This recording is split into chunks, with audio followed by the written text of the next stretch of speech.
V P T टेस्टिंगसाठी basic entry करत असतो आपण.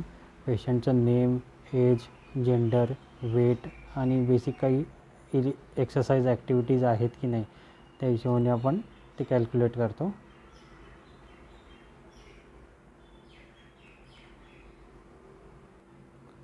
यामध्ये बेसिक एंट्री झाल्यानंतर पुढे आपण टेस्टिंगसाठी फॉरवर्ड करत असतो.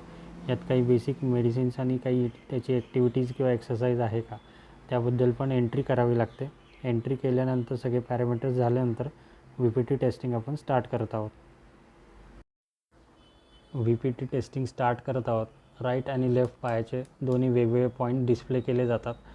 मग त्याच्यानुसार प्रेशर नोट येतो. मग रिपोर्ट जनरेट होतो. रिपोर्टच्यानुसार ॲबनॉर्मॅलिटीज आपल्याला डिटेक्ट होतात. माइल्ड, मॉडरेट आणि सिव्हिअर. त्यानुसार आपल्याला ट्रीटमेंट गाईडलाईन्स ठरवावे लागतात.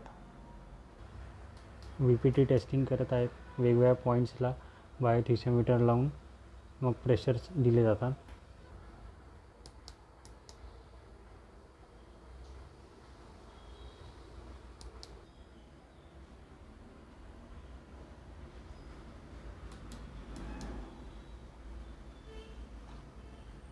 याप्रमाणे टेस्ट कंप्लीट होऊन जाते.